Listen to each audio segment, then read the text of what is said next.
Estos son los ejercicios. Ahorita vamos a ver, y ahora vamos avanzando así como muy rápido, capítulo a capítulo.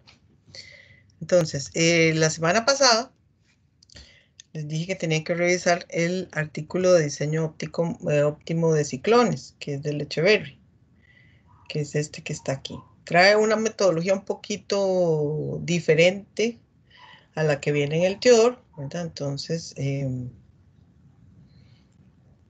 trae tal vez un poquito más de información. Entonces voy a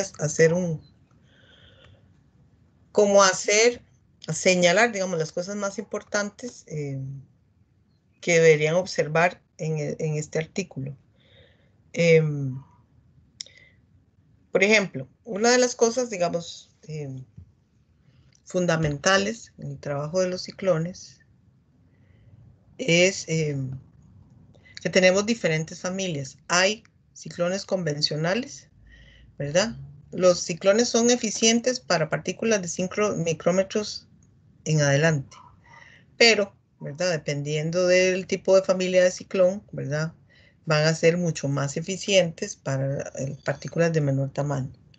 ¿Qué implica eso? Implica que necesitamos mayor potencia, ¿verdad? Entonces, su uso es mucho más caro, ¿verdad? Y hay otros equipos de control de material particulado que pueden ser más eficientes en el manejo de partículas pequeñas, ¿verdad? Aparte, digamos que hay un fenómeno que se da dentro del cuerpo del ciclón de impactación inercial que puede hacer digamos, que sean eficientes para recolectar partículas pequeñas. Pero, digamos, una de las cosas que yo puedo ver aquí en este artículo es eso, que tengo 3 familias de ciclones, ¿verdad? Y que ahí, digamos, los ciclones convencionales, por ejemplo, tienen una eficiencia muy baja para partículas de PM 2.5, que ahí, digamos, trabajamos con ciclones de alta eficiencia, o que si tengo partículas de PM10 hacia arriba, puedo usar un ciclón convencional, o si tengo partículas de tamaños menores, puedo usar un ciclón de alta capacidad.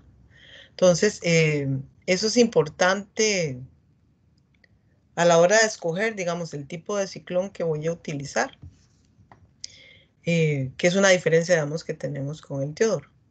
Y aquí vienen, digamos, las especificaciones que están todas en términos del diámetro del ciclón, ¿verdad? A diferentes modelos. Entonces tengo para ciclones de alta eficiencia, ciclones convencionales y de alta capacidad. Ok, después, ellos trabajan con...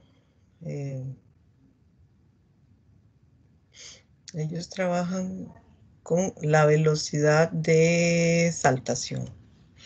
Ok, aspectos importantes, bueno, ahorita llego ahí.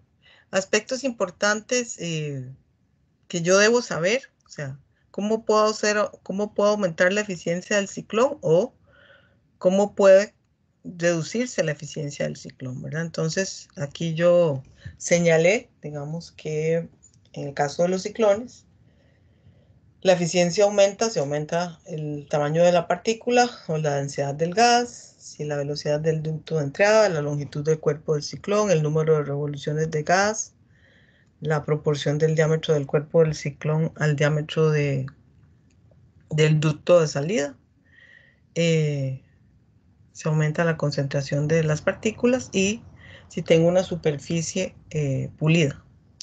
Y disminuye, se aumenta la velocidad del gas, si aumento el diámetro del cuerpo, porque disminuye la velocidad, si aumento el diámetro de salida del gas y si aumento el área de conducto de entrada del gas y la densidad del gas. Entonces, ese tipo de relaciones es importante que lo conozcan. Ahora sí, les hablaba de la velocidad de saltación, porque supuestamente, bueno, si yo aumento la velocidad de entrada del gas a través del ducto de entrada, cuando llega al cuerpo del ciclón, ¿verdad? Va a haber, digamos, una disminución de la velocidad y se supondría que hay un aumento de la eficiencia de colección. Pero siempre es con el supuesto de que las partículas no se resuspenden. ¿Qué quiere decir eso? Quiere decir que la partícula, una vez que llegó al área, a la pared, digamos, no se reincorpora a la corriente de gas, ¿verdad? Sino que se queda adherida ahí por un fenómeno de impactación y que luego las partículas se arrastran por las paredes. Por aquí tengo un video. Vamos a ver. Más que trate. Emisiones. Partículas. Ajá. Aquí tengo unos como videos de los equipos de control. Entonces, para que tal vez entienda mejor lo que estoy diciendo. Entonces aquí yo tengo,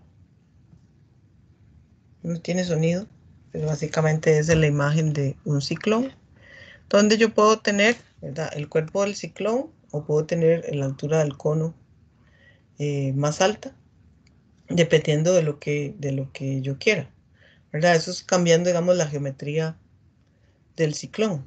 Pero lo que yo les decía es ahí. Entonces, hay un cambio en la relación entre el diámetro de la entrada y el diámetro del cuerpo del ciclón. Eso implica, digamos, una disminución de la velocidad.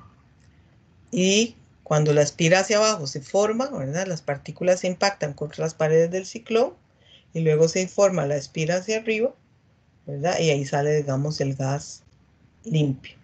Entonces, ¿yo qué supongo, verdad? Que las partículas, digamos, que se están adhiriendo a la pared, que se están moviendo a lo largo de la pared, no se están reincorporando a la corriente de gas.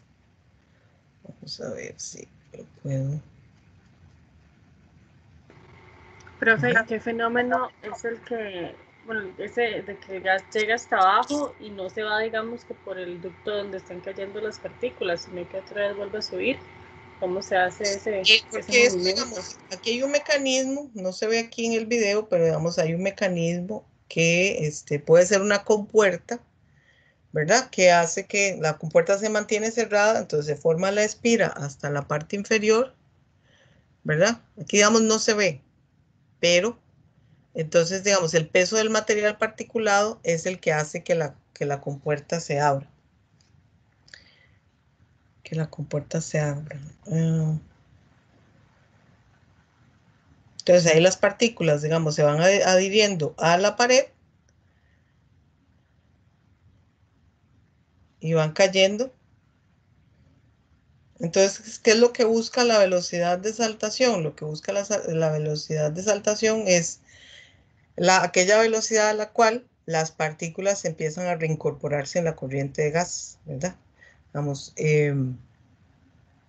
relacionándolo, digamos, con el artículo. Aquí, Profe, hola. entonces las partículas en sí como que pasan resbaladas por las paredes, pero Correcto. no se quedan ahí pegadas, sino que van a No, dar abajo. correcto. Entonces no hay que remover nada de las paredes, solo de No, abajo. en solo con la velocidad, perdón, la fuerza, la aceleración de la gravedad es la que mueve las partículas por la pared del ciclón, ¿verdad? Hasta llegar al ducto, digamos, en este video que tengo aquí, que ya no sé qué dice, las partículas, se me quedó pegado ahí. Entonces las partículas se van resbalando, digamos, por la pared, ¿verdad?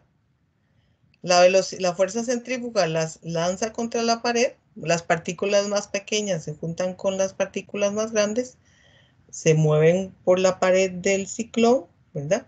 Y probablemente aquí, ¿verdad? Podemos tener, de acuerdo con el artículo, diferentes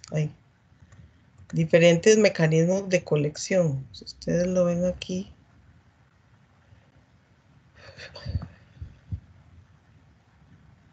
Aquí.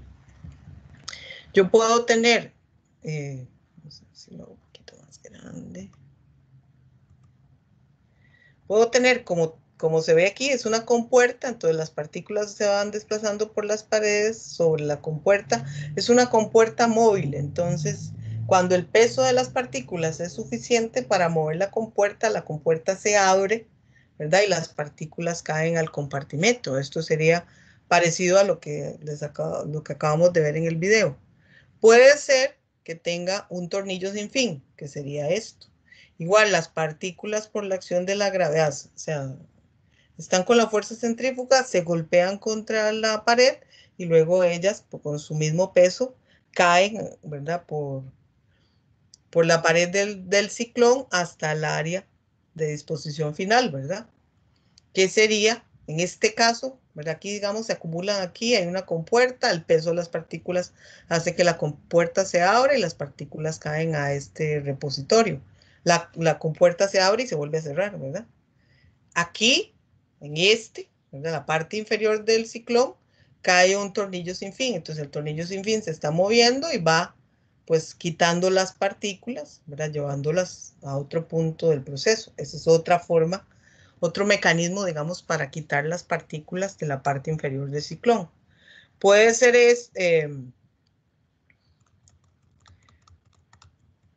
aquí hay otro tipo de mecanismo, ¿verdad? Que es giratorio. Entonces las partículas van cayendo, ¿verdad? Van cayendo y esto va rotando. Entonces las partículas básicamente se van eliminando, ¿verdad? De esta parte, digamos, donde se recolectan, evitando que se resuspendan.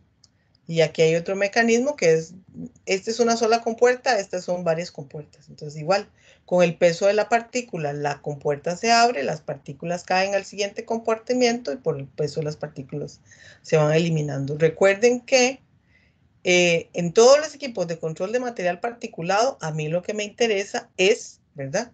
Que la partícula no se reincorpore a la corriente de gas, ¿verdad? Entonces, tengo básicamente una fuerza que se ejerce sobre las partículas, ¿verdad? Que las llevan a una área donde se colectan y luego de esa área se tienen que desplazar a un lugar donde se hace la disposición final, ya sea que se reincorporen al proceso, ¿verdad? O ya sea que, porque son un producto o un subproducto del proceso, o sea que si son un contaminante, porque yo lo pueda recolectar y lo pueda eliminar, ¿verdad? Entonces, hola.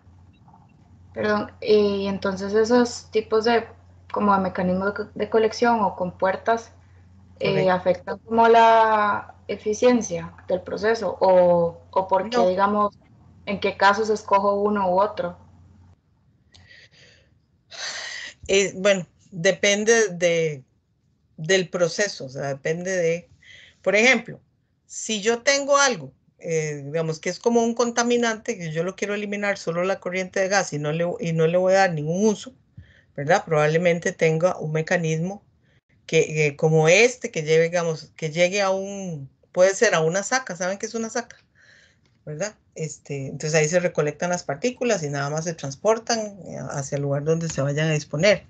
Y en el caso, digamos, de tipo tornillo sin fin o banda transportadora, que aquí no hay, ¿verdad? Que el material particulado cae este tornillo sin fin tiene movimiento, entonces lo lleva a otra parte del proceso.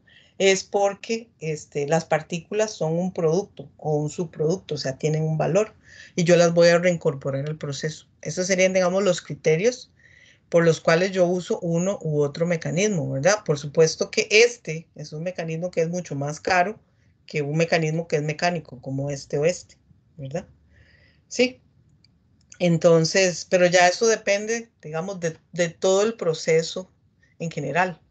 Pero básicamente, digamos, la más grande separación es esa. En un caso en que yo lo vaya a reincorporar al proceso, por ejemplo, en los hornos, en las cementeras, el polvo es el clinker, ¿verdad? El clinker ya molido, o sea, entonces es el producto que ellos venden, entonces ellos lo tienen que recuperar.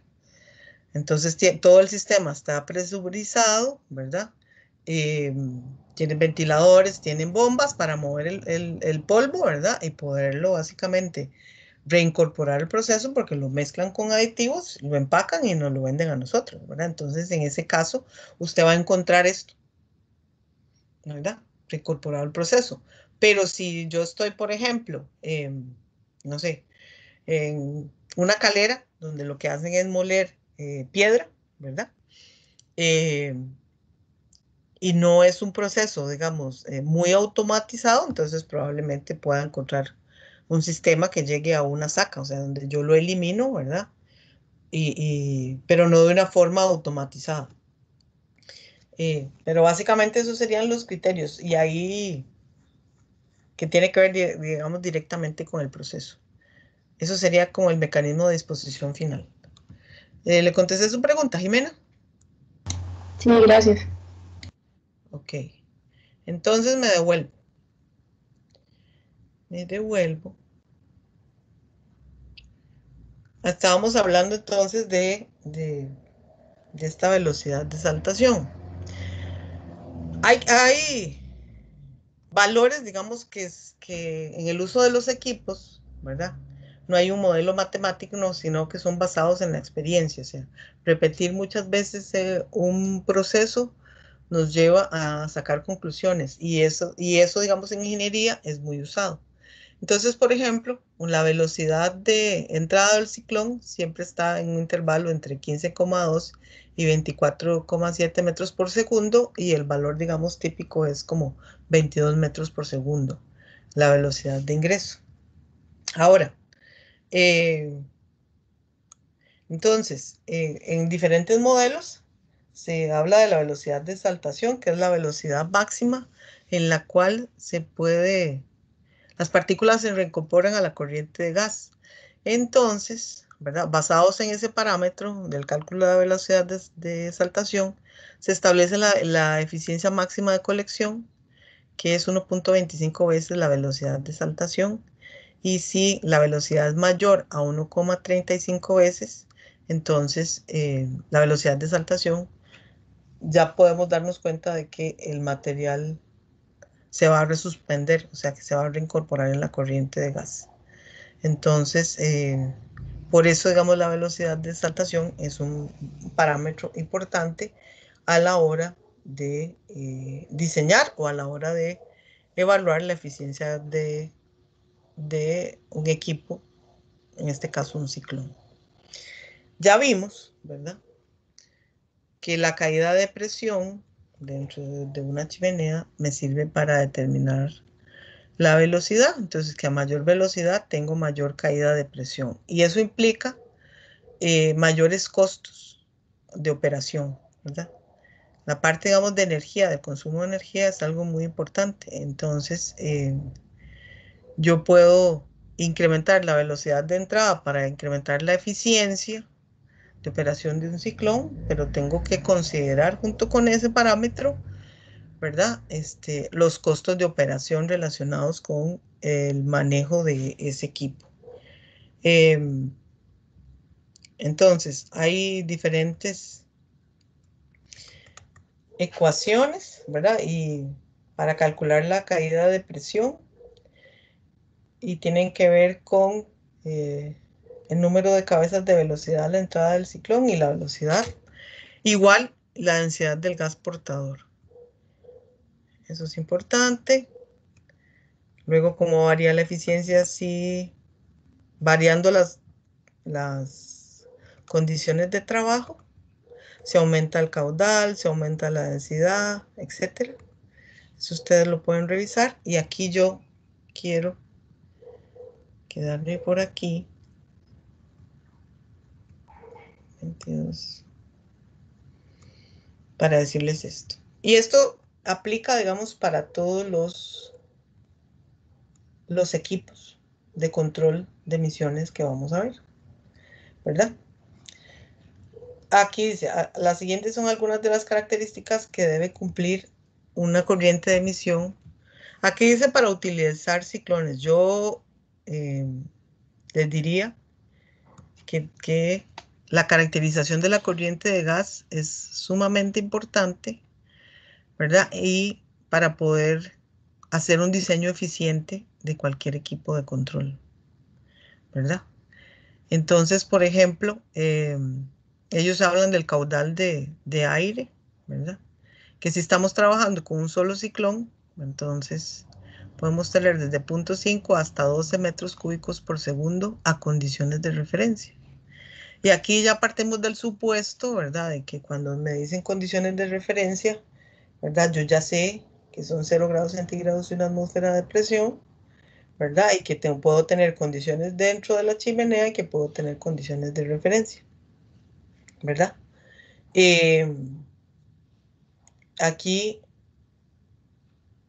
es importante, entonces, digamos, tener el caudal de aire, la concentración de material particulado, la temperatura, ¿verdad?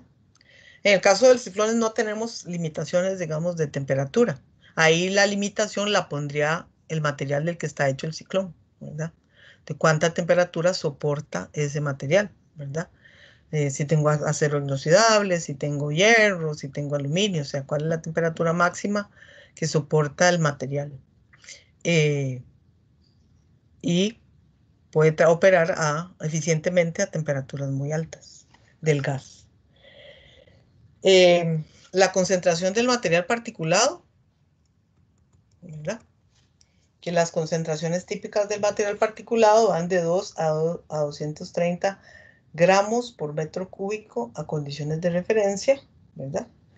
Y que hay otras aplicaciones que aceptan unas cargas mucho mayores, ¿verdad? De 16.000 gramos por metro cúbico y de 1 gramo por metro cúbico. Entonces, caudal, ¿en qué condiciones está? Temperatura, ¿verdad? La temperatura del flujo de gas y también la temperatura que soporta el material al que vamos a construir nuestro equipo, ¿verdad? Porque ahí tengo que hacer un análisis de costo-beneficio, ¿verdad? De cuáles son las temperaturas que yo manejo y cuál tipo de material me puede servir para soportar esas temperaturas, ¿verdad? Y no hacer una sobre inversión, digamos, en el caso de los materiales, queriendo, digamos, poner el material más caro, si por las condiciones en las que estamos operando, puedo conseguir un material más barato que funcione efectivamente. Un momento. Ahí está Anthony, en el portón. Gracias. Perdone, disculpen. Entonces, esos parámetros para cualquier equipo de control de emisiones que vayan a diseñar, siempre hay que tenerlos en cuenta. Cuando vayan a buscar el artículo para hacer el diseño, ¿verdad? Toda esa información tengo que tenerla. Yo le agregaría a esto la distribución del tamaño de las partículas, ¿verdad? Que eso no está aquí. Pero sí es importante. ¿Por qué? Porque, digamos, un ciclón es eficiente de partículas de 5 micrómetros en adelante. Pero si yo voy a, por ejemplo, los que les tocó precipitador electrostático, o sea, la distribución de tamaño de partículas tiene que ser de partículas muy pequeñitas, de menos de 5 micrómetros, para que se justifique el uso de un precipitador electrostático, por ejemplo, ¿verdad? Entonces, ahí es importante, aparte de la concentración, aquí no se menciona, pero en la distribución de tamaño del material particulado. Ok, eso sería, y apunten por ahí, o sea, en términos de la caracterización de la corriente de gas y las partículas, ¿verdad? Aquí hablan de valores específicos para ciclones, y yo les digo, pero esas condiciones son importantes para cualquier equipo de control de emisiones con el que yo vaya a trabajar, ¿verdad? El primer grupo que estamos viendo que trabaja eliminando las partículas de la corriente de gas. Luego en el segundo grupo vamos a ver los equipos que sirven para tratar gas, o sea, las moléculas de gas propiamente. Y ahí, pues obviamente no habría concentración de partículas, pero sí habría concentración de los gases. Ok, como para que vayamos creando como un mapa mental, ¿verdad? De qué son las cosas que yo tengo que buscar a la hora de empezar a trabajar pues, en mi trabajo, en mi proyecto final. Por cierto, que otra cosa me olvidó decirles es que espero, no sé si mañana, hacer ya los grupos en el Teams, ¿verdad? Yo les voy a poner ahí por el grupo de WhatsApp, que ya hice, digamos, los grupos para ver lo de las consultas. Bueno, perdón, moví esto.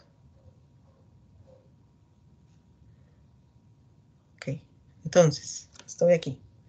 Aquí hay un procedimiento general de diseño, ¿verdad?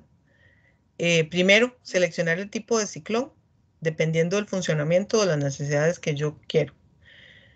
Por ejemplo, ¿cuál es la distribución de tamaño de partículas? Y en esa distribución de tamaños de partículas, ¿cuál es la que a mí me interesa recuperar? ¿Verdad? Entonces ahí puedo uno de alta eficiencia, uno de alta capacidad o uno convencional. ¿Verdad? Entonces me iría a la tabla 1 y busco ahí, o sea, cuál, dependiendo de lo que yo ande buscando, cuál tipo de ciclón puede funcionar bien, ¿verdad? Y aquí es muy importante, ¿verdad? El hecho de usar criterios, el hecho de decir, no hay una única respuesta, pueden haber varias respuestas a un mismo problema. Y lo más importante es el análisis que hagan siempre, el análisis que hagan. ¿Por qué? Porque estamos acostumbrados a ir a una respuesta numérica y solo ver eso. No, aquí es el proceso constructivo lo que es más importante. O sea, el número es importante, por supuesto, pero el proceso constructivo, qué criterios usé, ¿verdad? ¿Por qué los usé? O sea, eso es en la parte, digamos, de diseño, de construcción de un producto, fundamental. ¿Que les genera incertidumbre? Sí, a todos, ¿verdad? Pero que usted tiene que estar lo suficientemente claro en qué criterios usó, por qué los seleccionó, cuáles son sus fuentes, que sean fuentes de calidad y usted va a obtener un producto. Que ese es su producto siempre y cuando esté bien justificado, ¿verdad?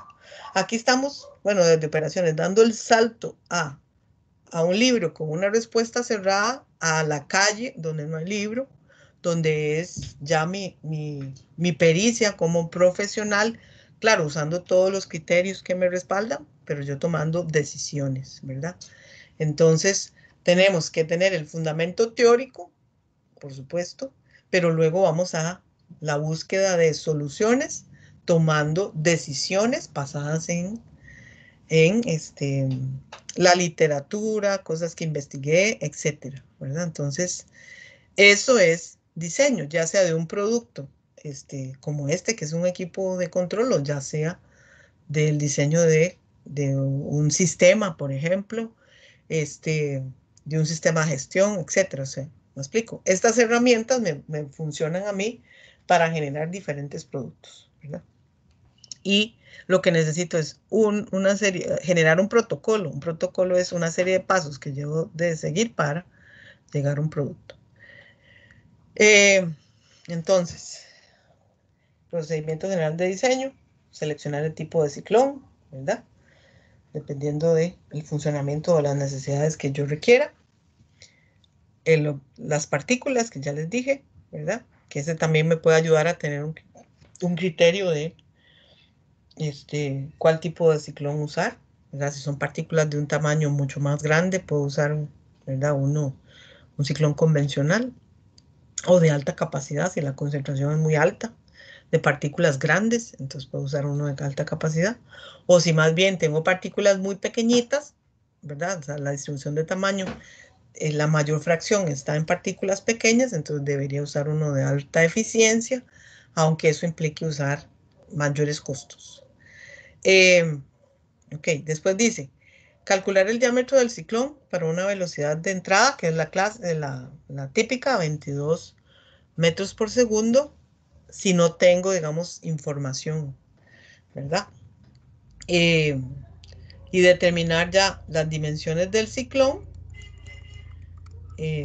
basado en la tabla. O sea, tengo las tablas, tengo de alta capacidad, de alta eficiencia y tengo diferentes modelos. El número de cabezas de velocidad tiene que ver con la potencia y el n con el número de vueltas. Entonces, si todos tienen el número de vueltas parecido para determinar la eficiencia, entonces debería también ver la potencia, ¿verdad? Porque, digamos, si tengo... Vamos a ver, me voy a volver un momento en qué página estoy para no perderme mucho. 135. 135. ¿Qué estoy hablando? Aquí, por ejemplo, tengo Tengo dos tipos de modelos, ¿verdad? Y si yo tengo que seleccionar entre ambos modelos, ¿verdad? Este es el número de vórtices, a mayor número de vórtices, mayor eficiencia. Tengo el número de cabezas de velocidad que se utiliza para determinar la potencia, ¿verdad? La potencia que voy a utilizar en ese tipo de ciclón. Entonces, si ustedes ven aquí el número de cabezas en este que hacía al azar, yo seleccioné, es uno de alta capacidad, perdón. Entonces aquí yo tengo, por ejemplo, el número de cabezas de velocidad, en este es 8 y aquí es 7,96. Y aquí tengo que el número de vórtices es 3.7 y 3.9, ¿verdad? Entonces quiere decir que aquí tengo, digamos, un 0.3 más de giro y 0.04 más de potencia, ¿verdad? Entonces yo debería evaluar, digamos, viendo estos dos criterios, ¿verdad?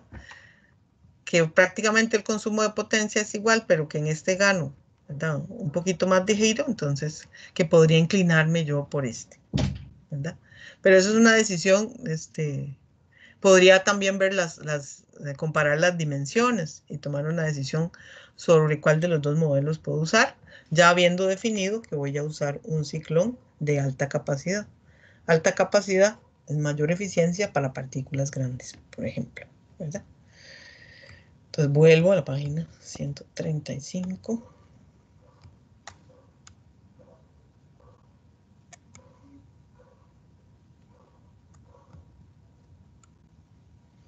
Me gusta hacer esto.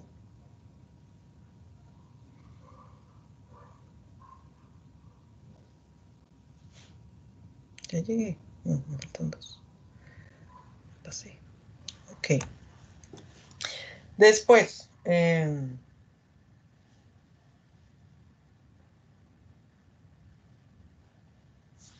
estábamos aquí. Entonces ya una vez que yo decidí, tengo la velocidad y puedo calcular el diámetro del ciclón y a partir del diámetro del ciclón puedo determinar todas las dimensiones del ciclón, ¿verdad? Puedo tener una batería de ciclones donde yo subdivida la corriente de gas, ¿verdad? Para aumentar la eficiencia. Esto que tenemos aquí es un multiciclón. Perdón. Esto que tengo aquí es un multiciclón, donde la corriente de gas entra, ¿verdad? Entra, se subdivide en diferentes conos, ¿verdad? Y lo que hago es aumentar la eficiencia. Tengo solo una tolva donde recojo el material particulado, ¿verdad? Y un único mecanismo de recolección de las partículas. Eso se llama multiciclón. Y pueden estar en paralelo, ¿verdad? Ahí la corriente de gas se subdivide o los puedo tener en serie. Ok.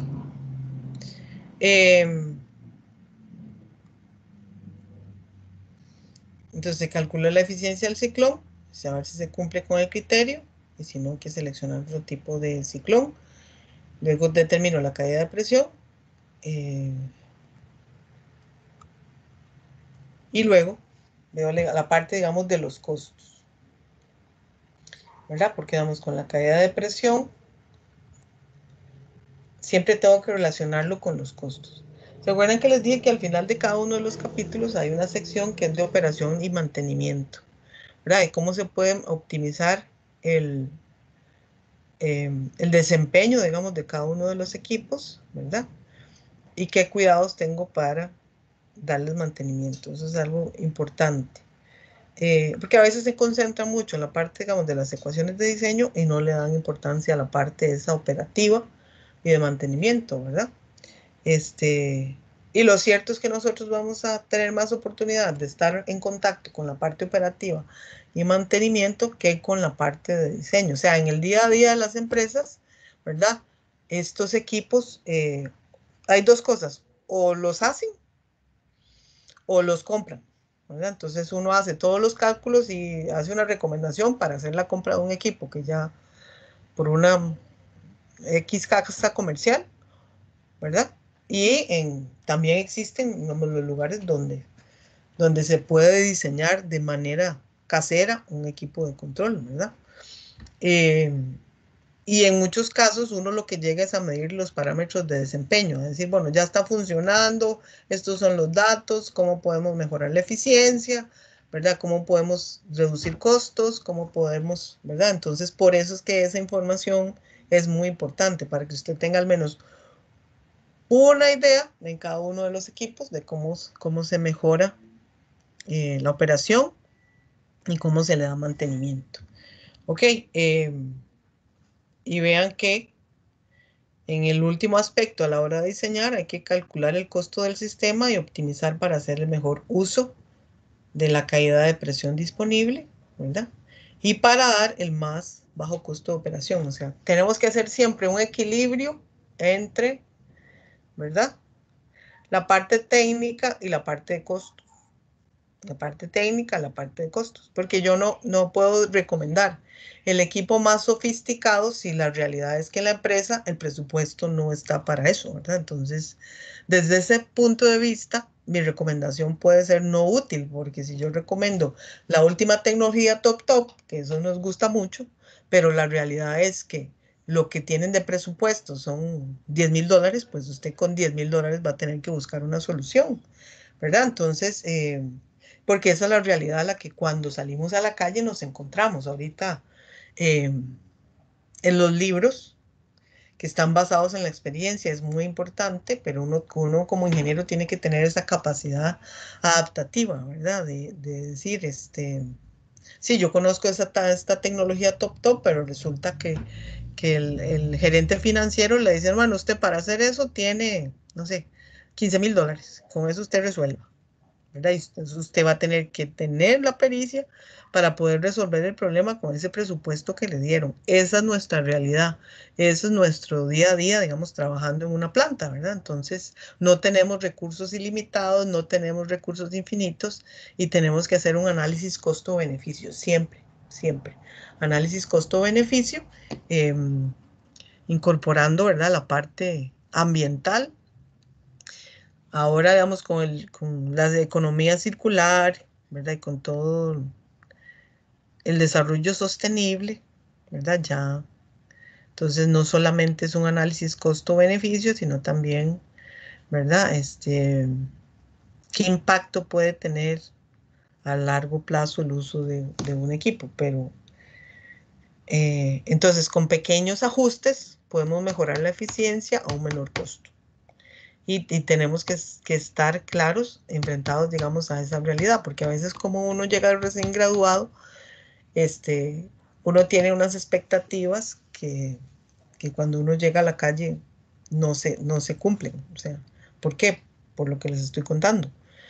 Uno está, digamos, por ejemplo, acostumbrado a trabajar entre ingenieros y lo primero que tiene que salir usted sale y encuentra que en el equipo no hay contadores, hay administradores, hay ingenieros mecánicos, y usted es ingeniero ambiental, ¿verdad? Hay ingenieros químicos que tienen una visión parecida a la suya, pero diferente, ¿verdad? Entonces, uno tiene que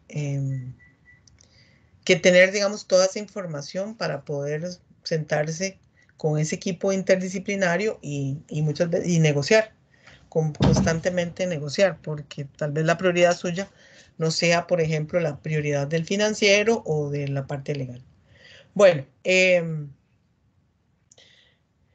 entonces, aquí dice que, bueno, los ciclones tienen como parámetros de diseño el diámetro del ciclón, porque ese diámetro del ciclón me va a dar todas las otras dimensiones, la caída de presión, porque me va a dar la velocidad, ¿verdad? La velocidad de entrada y la velocidad de saltación que me va a garantizar que no vaya a haber resuspensión, ¿verdad? Entonces, en términos generales, para ciclones de entrada tangencial, tenemos que se prefiere ciclones que sean de un diámetro menor o igual a 1 metro, con una caída de presión menor a 2.488 pascales, una relación de velocidad de ingreso entre velocidad de saltación menor a 1,35, para garantizar que no haya resuspensión del material, y una velocidad de entrada que esté entre 15,2 y 27,4. Entonces aquí viene un ejemplo, ¿verdad? Que ustedes lo pueden revisar. Diseñar un ciclón para separar sólidos de una corriente gaseosa. Me dicen la densidad de las partículas es de 1500 kilogramos por metro cúbico. El gas es aire a 450 grados centígrados.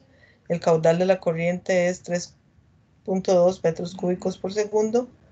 Y la presión de operación es 85,3 kilopascales. La concentración de partículas es 2 gramos por metro cúbico. Y según las normas de emisión, se requiere una eficiencia de separación del 80%. La distribución del tamaño de las partículas me la dan, ¿verdad? Entonces me dicen, por ejemplo, que la mayoría, el porcentaje másico, el 45%, son partículas entre 5 y 10 micrómetros, ¿verdad? Y que el resto del tamaño de partículas, ¿verdad? Es un 55%, pero que el grueso de las partículas son partículas pequeñas, ¿verdad? Eso lo tengo que considerar, digamos, a la hora de seleccionar la familia de ciclones que voy a utilizar, ¿verdad? Viendo esta distribución de material particulado, ¿verdad? Entonces, este mayor peso en el porcentaje de las partículas pequeñas me debería guiar a mí hacia un ciclón de alta eficiencia, porque me interesa, ¿verdad? Que estas partículas están en mayor proporción, entonces que yo pueda retirar estas partículas. Si yo logro captar estas partículas, pues las partículas más grandes también las voy a captar. Entonces, perdón.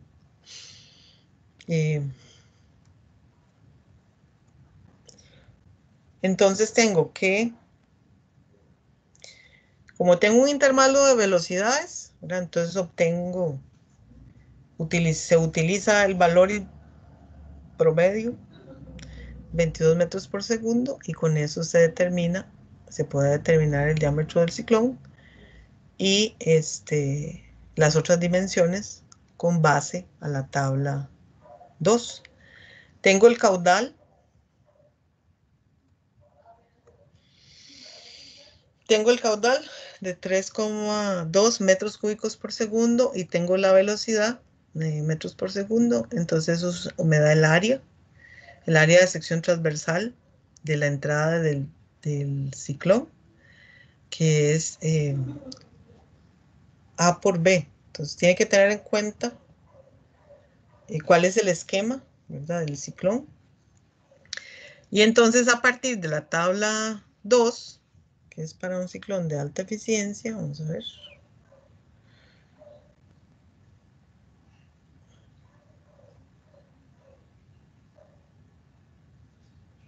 Tabla 2, ciclón de alta eficiencia, ¿verdad? Tengo que recordar, de acuerdo al esquema. ¿Dónde está mi esquema aquí? Disculpen, me voy para allá. No, esto no se debe hacer. Pero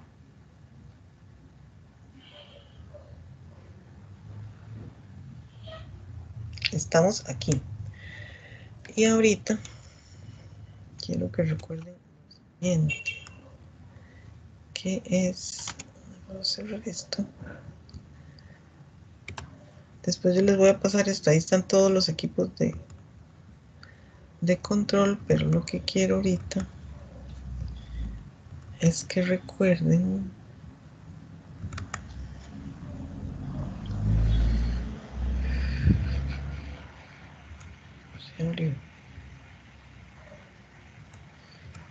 aquí.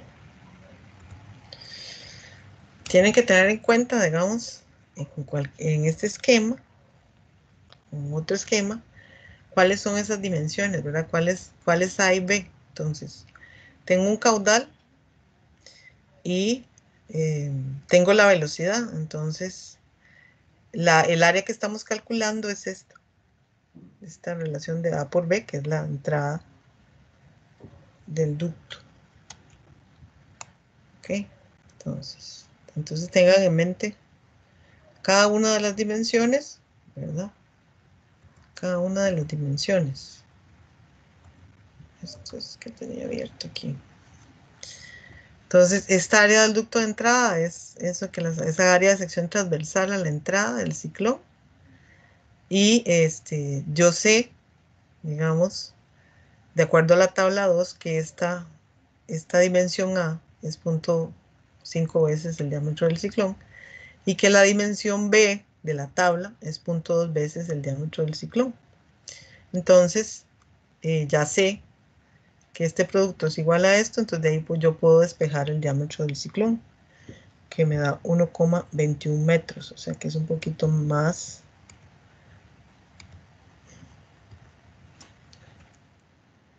Un poquito más de 1 metro. ¿Ok?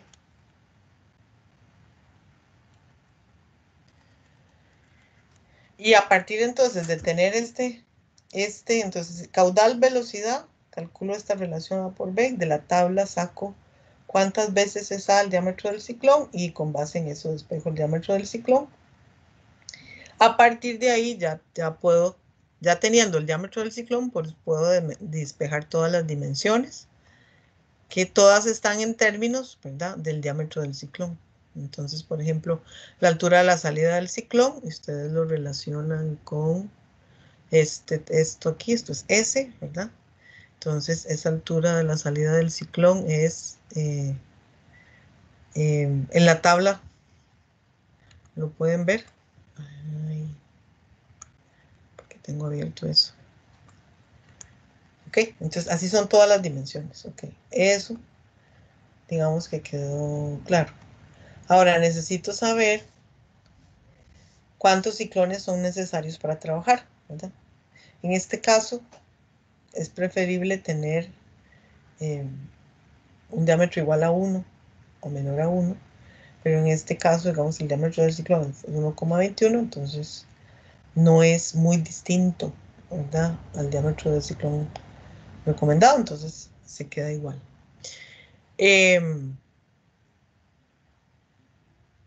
Aquí vamos, hay una recomendación, que si tengo 0.5 a 12 metros cúbicos por segundo en condiciones de referencia, entonces que se utiliza solo un ciclón.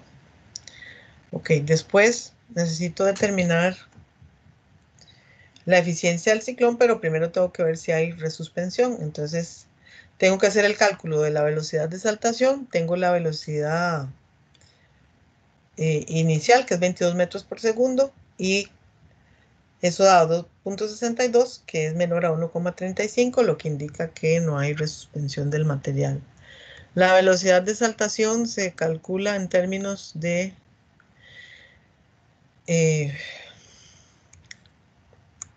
velocidad de saltación, ¿verdad? Tengo que calcular primero la velocidad equivalente, que está en la aceleración de gravedad, la viscosidad, la densidad de la partícula y la ansiedad del fluido. Y bueno, y una serie de parámetros que ustedes ahí revisan. Aquí lo importante es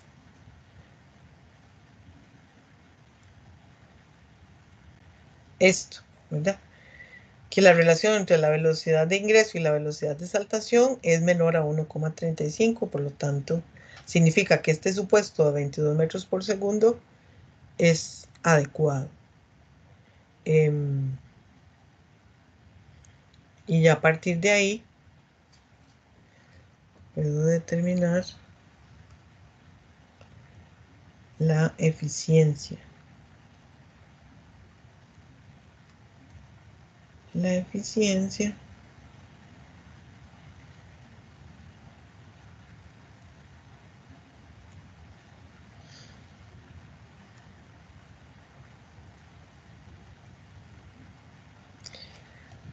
puedo determinar la eficiencia. La eficiencia total o la eficiencia fraccional. Entonces, por ejemplo, si voy a calcular la eficiencia por intervalos de tamaño, ¿verdad? Puedo utilizar esta ecuación. Ok, ahí ustedes revisan, digamos, cada uno de los términos. Yo quiero hacer, digamos, como algo en términos generales. Entonces, con la ecuación 22 yo puedo calcular la eficiencia fraccional y luego, considerando el porcentaje en peso de cada una de las partículas. Aquí tengo un diámetro, un intervalo de tamaños entre 5 y 10. Tomo el diámetro medio, que es 7.5.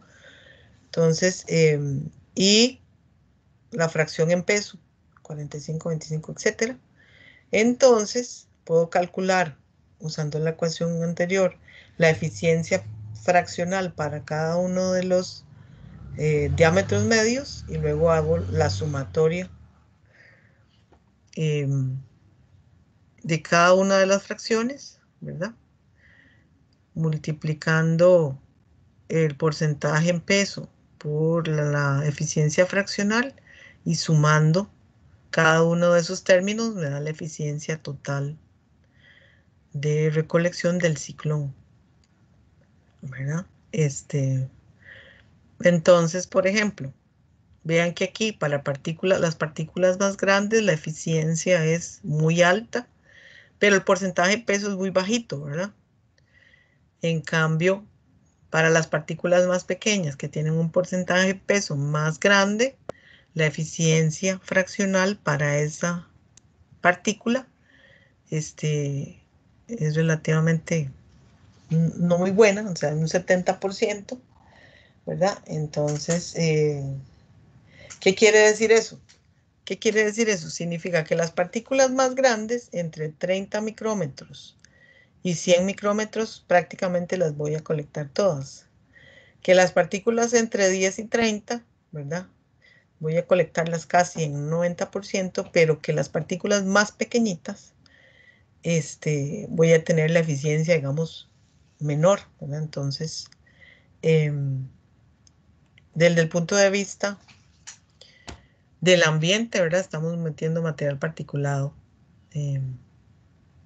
mucho material particulado.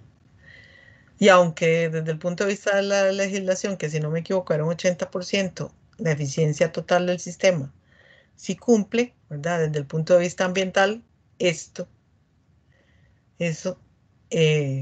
podría decirme a mí, o sea, si estamos afectando o no el ambiente, ¿verdad? Porque estas partículas más pequeñas son las que se quedan flotando y son las que pueden generar desde el punto de vista ambiental un problema.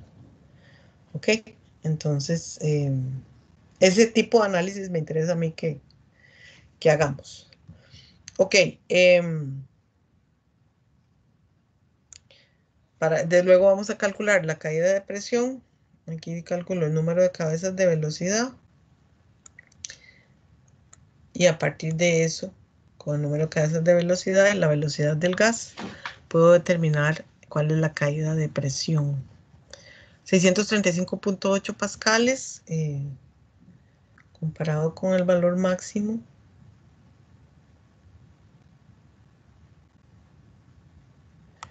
Que tiene que ser menor a 2488.6. Entonces quiere decir que sí está dentro del rango de caída de presión permitido. Y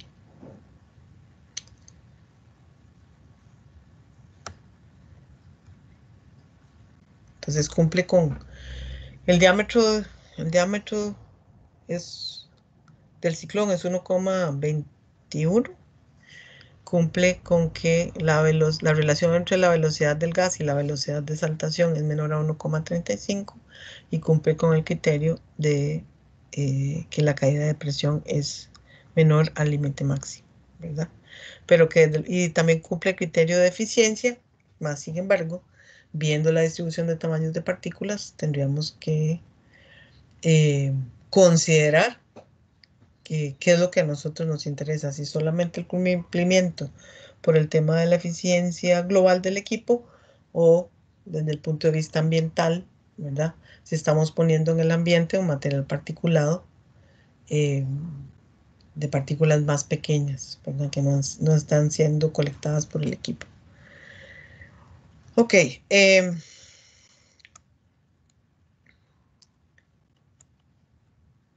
Y ahí pues este aspecto es importante, ¿verdad? Ventajas de los ciclones, que tienen bajos costos de capital, básicamente no tienen partes móviles, hay una caída de presión baja, las limitaciones dependen solo de los materiales, hay que trabajar con gas seco, ¿verdad? Y los requisitos espaciales son relativamente pequeños. Entre las desventajas, ¿verdad? Las eficiencias de recolección de partículas suspendidas son bajas para partículas muy pequeñitas. Tiene que ser gas seco, no se puede trabajar con gas húmedo, ¿verdad? Porque eso va a generar que se forme una capa de polvo. Y que para tener altas eficiencias en ese material particulado más pequeño necesito mayor caída de presión y mayor potencia, ¿verdad? Entonces, ahí digamos, artículo está relacionado con lo que es el diseño propiamente y qué criterios tenemos que usar a la hora de diseñar un ciclón. Si me voy a los problemas que tenemos en el Theodore, ¿verdad? Entonces, también hay de carácter operativo. Entonces, aquí quiero presentarles, por ejemplo, ¿verdad? Otro tipo de problema que podríamos tener, ¿verdad? Que tienen que ver con la parte de operación ya de equipos que ya han sido construidos, ¿verdad? Entonces, por ejemplo, en este dice, se van a emplear 3 ciclones en serie para tratar gas catalizador cargado a 30 grados centígrados y una atmósfera. Tengo que el flujo volumétrico está en condiciones de operación, 25 pies cúbicos por segundo. Tengo una carga de entrada, aquí, ojo, hay una diferencia, aquí dice granos por pie cúbico.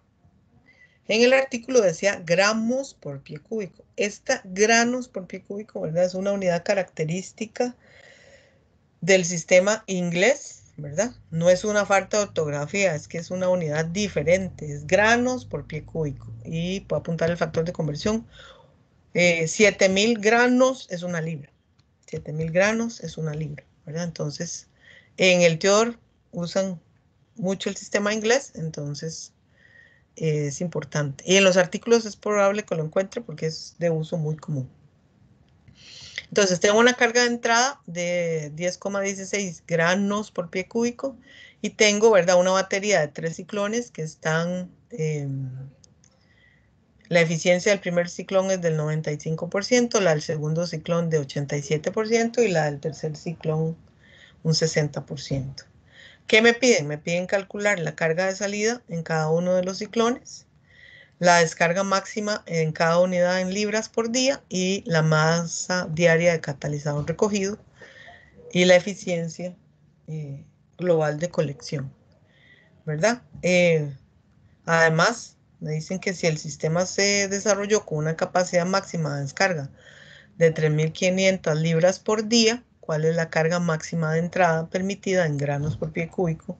Cuando se supone que la eficiencia global debe ser del 99,6%, ¿verdad? Si recuerdan, vimos cuando empezamos a ver material particulado, que para calcular la eficiencia global lo puedo hacer carga de entrada menos carga de salida entre carga de entrada por 100. Entonces, que usando las cargas de entrada en cualquier equipo de control de emisiones, yo puedo determinar la eficiencia global del proceso.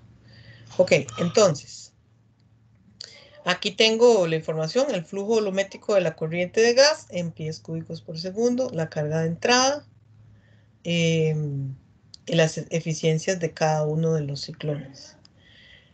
Lo que les decía,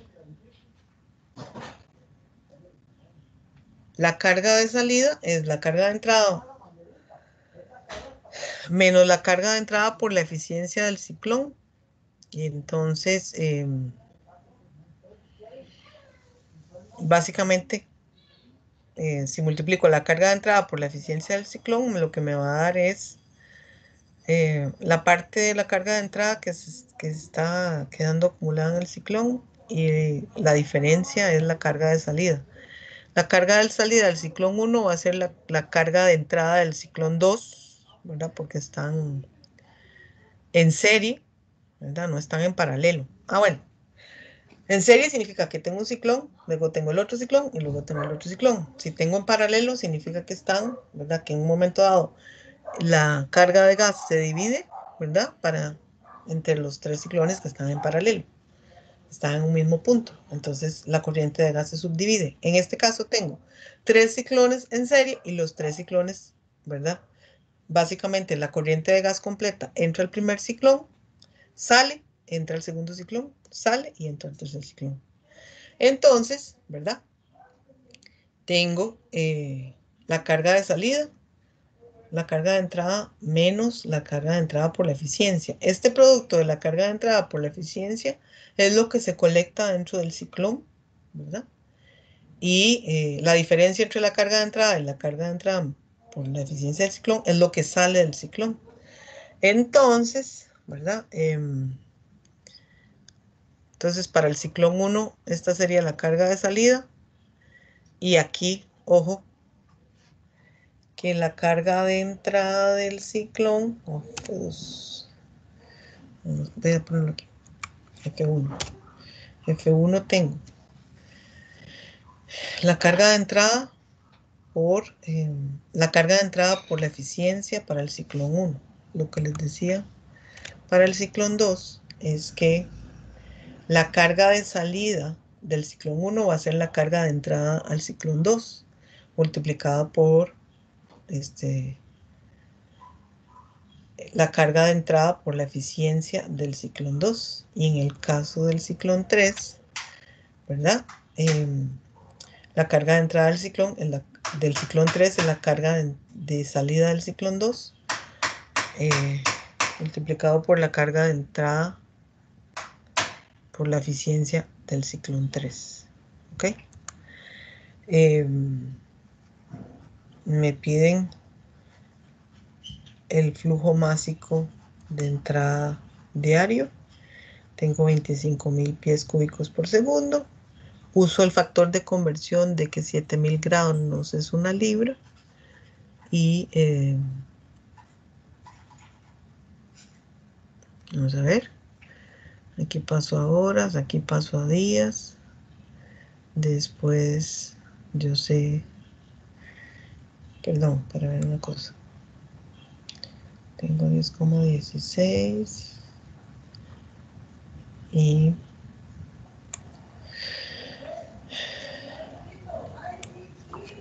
entonces, bueno, convierto esto a libras por día.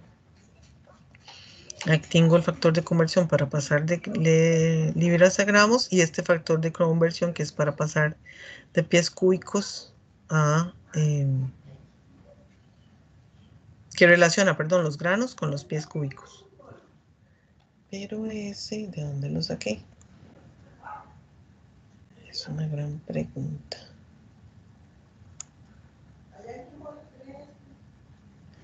Entonces, ajá. Este factor de aquí hay un factor que tengo que revisar de dónde lo saqué porque no están los problemas, ¿verdad? Entonces en la próxima clase les voy a decir, tengo que revisar el libro para ver de dónde saqué ese factor. Ahí lo dejo señalado y después les digo. Bueno, entonces, después, esta es la descarga máxima diaria, ¿verdad? Que es el caudal de entrada por la eficiencia del ciclón. Ya está en términos de libras por día.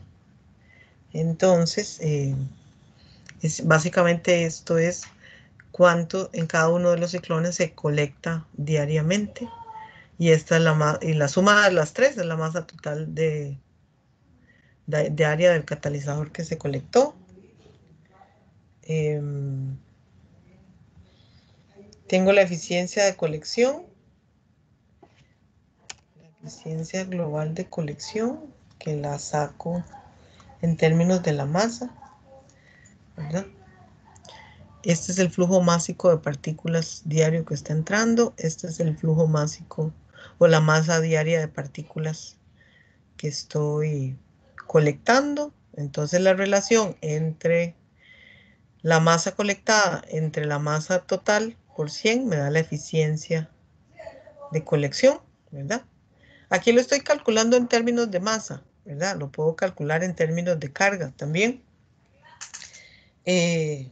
Pero aquí básicamente lo que hago es que para calcular, en la última pregunta me indican cuál va a ser la carga máxima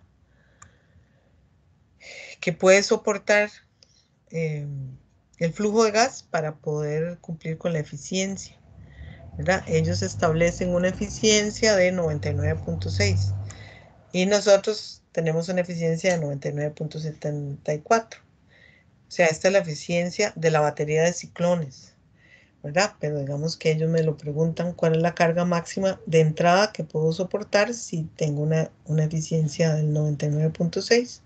Entonces, usando esta relación, ¿verdad? Yo despejo que la carga máxima de entrada son 11,39. Voy a ver si puedo rápidamente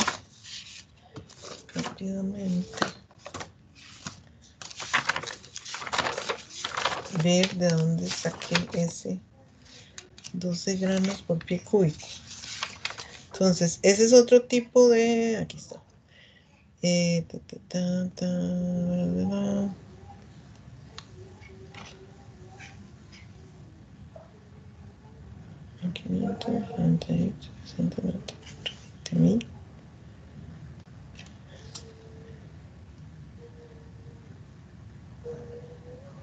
El flujo máximo 8.24 gramos por pie cúbico. Yo sé.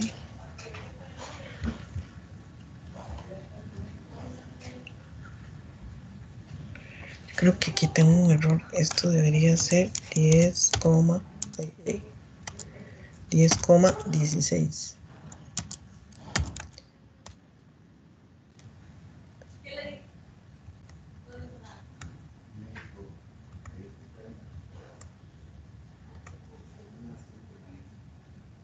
Ok. Listo. Entonces, básicamente es porque seguramente había resuelto otro problema y no había sustituido ese valor. Aquí básicamente lo que estoy haciendo es una conversión. Tengo un flujo másico en pies cúbicos por segundo, ¿verdad? Hago una conversión a horas y por días. Y este flujo tiene una concentración de 10,16 granos por pie cúbico. Entonces eso me da el flujo diario en granos y luego uso el factor de conversión de que 7000 granos es una libra para obtener cuántas libras están ingresando por día de polvo. Y bueno, eso es todo lo demás está igual porque esto era un cálculo aislado. Ok, bueno. Entonces, chicas, quería, con los minutos que me quedan, ver. Este ejercicio de sedimentadores ya lo habíamos visto o no lo habíamos visto. Profe, quedó pendiente sobre el arreglo, creo, el ejercicio del arreglo siempre. Ajá, ese. Ok, Ajá. listo. Ok, gracias. Ok, entonces, vean que tenemos digamos, dos tipos de ejercicio. Uno que sea de diseño, usando las fórmulas, ¿verdad? En el caso de sedimentadores vimos para determinar las dimensiones del sedimentador, la altura, el largo y el ancho, y otros, como este, que son de la parte operativa, ¿verdad? Es decir, bueno, ¿qué es mejor? Tengo aquí, por ejemplo en este, una compañía le solicita asesoría para instalar 2 sedimentadores para remover cenizas de una corriente de aire que se encuentra a 20 grados centígrados y una atmósfera de presión. El flujo de gas a tratar es 2 metros cúbicos por segundo con una carga de entrada de 36 granos por pie cúbico y la densidad de las partículas es 2550 kilogramos por metro cúbico. La velocidad del gas 1,83 por 10 a la menos 5. Tengo dos sedimentadores. Un sedimentador 1 que tiene una longitud de 4, una altura de 1,5 y un ancho de 1,5. Y un sedimentador 2 que tiene la misma longitud, pero que tiene un poquito menos de altura y de ancho, ¿verdad? Entonces, la pregunta es, usando el tiempo de retención del gas, indique si la empresa le conviene usar más un arreglo en serie o un arreglo en paralelo de ambos sedimentadores. Y después, a partir de la configuración seleccionada, considere que la empresa debe cumplir con una orden sanitaria del Ministerio de Salud, donde le indican que la eficiencia del equipo debe ser mayor al 90%. Calcule la eficiencia global de colección del sistema e indique si cumple o no con este requerimiento considerando la información siguiente. Entonces aquí igual me dan una distribución de tamaño de partículas donde tengo partículas muy pequeñas. Cuando me dan rangos de tamaño de partículas, siempre trabajo con el valor medio del rango, ¿verdad? Y básicamente aquí lo que puedo analizar es que el mayor porcentaje en peso son de partículas de 30 micrómetros en adelante. Y tengo presencia de partículas mucho más pequeñitas, pero es el porcentaje en peso es relativamente bajo. ¿Ok? Entonces, por eso digamos que para esta distribución de tamaño de partículas es conveniente usar un sedimentador, ¿verdad? Porque si sabemos que el sedimentador es eficiente para partículas de 50 micrómetros, ¿verdad? Entonces quiere decir que más del 50%, el 60% es de partículas de 60 micrómetros para arriba. Entonces es conveniente, analizando esto, usar, digamos, un sedimentador, ¿verdad? Y no usar un equipo más caro. Entonces, como ingeniero de la empresa, ¿qué recomendaciones haría para mejorar el desempeño del equipo? Demuestre sus afirmaciones con los respectivos cálculos. ¿Ok? Entonces, teníamos aquí, creo que esto ya bueno, todas la temperatura, el flujo de gas, la carga de entrada, la densidad de la partícula, la viscosidad, la aceleración de la gravedad, factores de conversión y ya. Tengo las dimensiones de los dos sedimentadores. Ojo. Entonces aquí la longitud, la altura y el ancho de cada uno de los sedimentadores. Tengo el caudal de gas, ¿verdad? Que es el mismo para los dos sedimentadores. Y el área de sección transversal es esta que atraviesa aquí el flujo de gas, que es B por H. Entonces, básicamente, por eso la velocidad del gas es el caudal dividido en tres áreas de sección transversal, ¿verdad? Entonces, lo que quiere decir que en el sedimentador 2 la velocidad es mayor que en el sedimentador 1, ¿verdad? La velocidad del gas atravesar el cuerpo del sedimentador, ¿verdad? Ok, entonces, con solo el análisis, digamos, de la velocidad del gas, como aquí va más despacio, uno supondría, pues, que este tiene una eficiencia mayor que este. Ok, ahora dice, usando el tiempo de retención del gas, indique si la empresa le conviene más realizar un arreglo en serie o un arreglo en paralelo. Aquí vamos a hacer una cosita. Okay.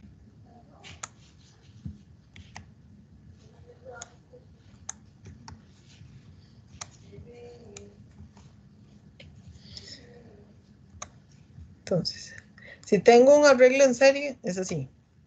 Dos sedimentadores, entonces la corriente de gas entra, pasa por este sedimentador y luego pasa por este otro sedimentador, ¿verdad? El flujo total de gas. Si tengo un arreglo en paralelo,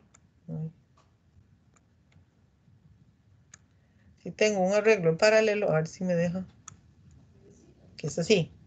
Entonces, ¿qué va a pasar? Que el flujo de gas se va a dividir, ¿verdad? Va a llegar aquí a un punto y como están en paralelo, digamos, en el mismo punto del proceso, entonces lo que pasa es que el gas se divide, ¿verdad? La mitad y la mitad pasa por aquí y la mitad pasa por aquí. ¿verdad? Entonces, para que lo tengan en mente. Arreglo en serie, así. Arreglo en paralelo, así. En arreglo de serie quiere decir que el total de gas pasa por los dos sedimentadores, mientras que en el arreglo en paralelo, así, la mitad del caudal pasa por un sedimentador o por otro. ¿Ok? Eso digamos para que lo tengan ahí claro. Entonces, aquí, en términos del tiempo de retención del gas, es el tiempo que tarda el gas, en un diferencial de gas, en atravesar el cuerpo del sedimentador.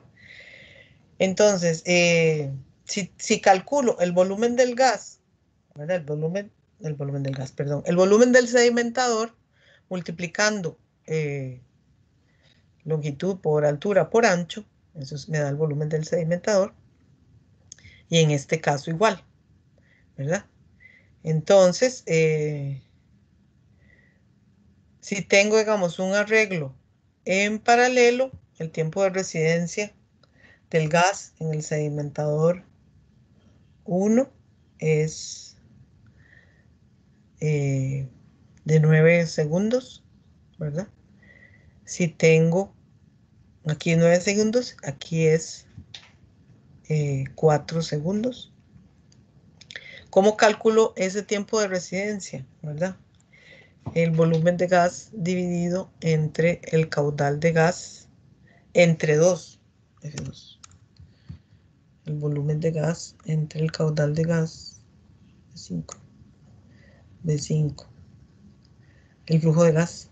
Entonces, yo aquí tengo el volumen de gas. Entonces, aquí el volumen total del sedimentador entre el caudal, ¿verdad? Que es la mitad, me da el tiempo de residencia.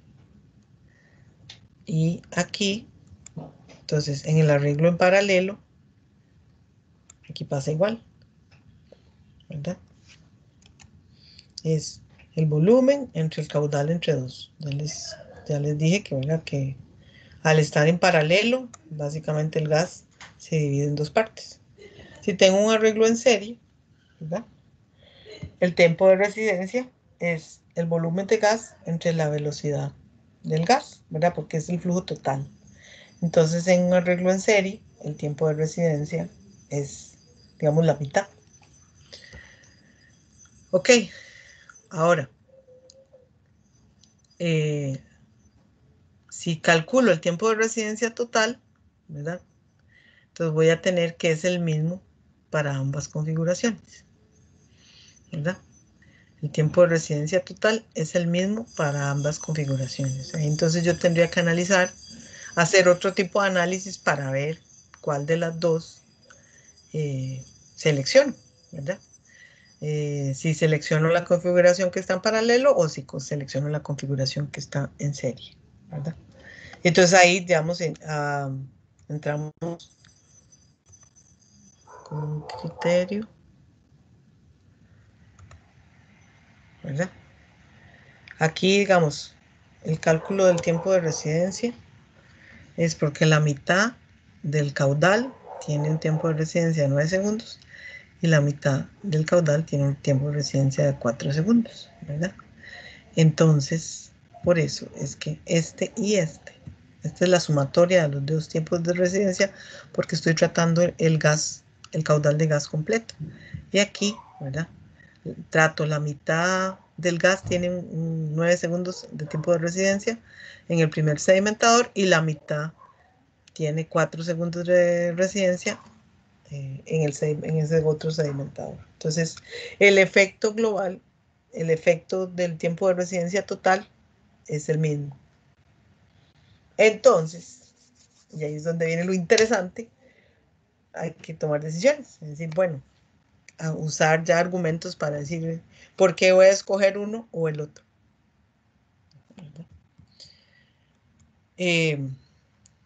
Entonces, usando la configuración seleccionada, considere que la empresa debe cumplir con una orden sanitaria en que la eficiencia del equipo debe ser mayor al 90%.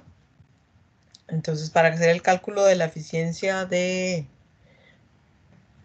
sedimentador, usamos la ecuación 817, si no me equivoco es esa.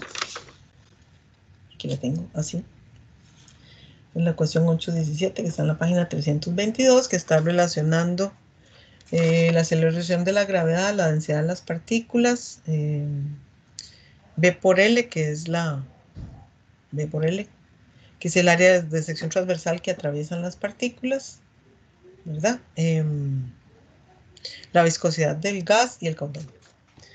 Y el diámetro de la partícula. Entonces, para hacer el cálculo, ¿verdad? Aquí también, calcular, digamos, como la eficiencia fraccional, tengo que, de cada uno de los rangos de tamaño, ¿verdad? Tengo que considerar el porcentaje en peso y el valor medio. Siempre tomamos el valor medio del rango y calculamos la eficiencia para cada uno de los tamaños de partículas. Ojo, vean que aquí, ya a partir de en 40-60, o sea, para 50 micrómetros, tengo una eficiencia de 1. Eso es una eficiencia fraccional, ¿verdad? Entonces, quiere decir que estas partículas de 50 micrómetros para arriba, las voy a recoger todas, ¿verdad? Las partículas de 30 a 40 micrómetros voy a tener el 55% y así, ¿verdad? Entonces aquí la eficiencia para las partículas más pequeñas, tal como esperábamos, pues es muy mala. Pero aquí, o sea, no tiene sentido, si ustedes numéricamente les da un valor mayor a la unidad, o sea, porque numéricamente puede ser, o sea, pero ustedes tienen que saber interpretar, ¿verdad? Que no puede haber una eficiencia de más del 100% y lo que implica es que esa fracción se recolectó completamente. Completamente. Luego, una vez que calculo la eficiencia fraccional, multiplico esa eficiencia fraccional por el porcentaje en peso y hago la sumatoria. Mira, es como hacer un promedio ponderado de cada una de estas eficiencias y eso me da la eficiencia del sedimentador 1, que es casi del 90%, y la eficiencia del sedimentador 2, igual, ¿verdad? Me da 81,39%. ¿Ok? Si hago, lo que quiere decir, digamos, que la eficiencia global del sistema es menor al 90% y no cumple. Si utilizo el sistema en serie, ¿verdad? Ahí, digamos, el caudal es total, es el mismo, la misma fórmula, básicamente. Aquí tengo, digamos, una eficiencia para partículas de 50 micrómetros, no, mentira, de 70 micrómetros en adelante, se colectan completamente y entre 40, para partículas de 50 micrómetros tengo una eficiencia del 56%, ¿verdad? Entonces quiere decir que la eficiencia aquí es menor, ¿verdad? Entonces igual, el producto de cada una de las eficiencias por la fracción en peso y la sumatoria me da la eficiencia del sistema. Este es en serie, ¿verdad? Entonces, yo tengo pues aquí las dos respuestas porque la idea, esto salió en un examen y la idea era que esto generó muchos argumentos y eso fue muy interesante y eso es lo que más a mí me interesa, ¿verdad? Hubo gente que escogió el sistema en serie porque decían, bueno, es tratar 2 veces todo el caudal de gas, ¿verdad? Y hubo otros que seleccionaron el sistema en paralelo porque consideraron que aunque el caudal de gas se dividía a la mitad, ¿verdad? Había menos concentración de partículas y por lo tanto podría ser más eficiente. Entonces los dos argumentos se vieron en el examen, ¿verdad? Y a la hora, digamos, de hacer la selección, pues ninguno cumplía, pero digamos que de verdad que en el sistema en serie la eficiencia es mucho menor comparada con el sistema en paralelo. Entonces, como les digo, aquí lo interesante es esa parte, digamos, de análisis, de ver qué tenemos, de ver, por ejemplo, si aquí yo comparo la eficiencia por rangos de tamaño de partículas, ¿verdad?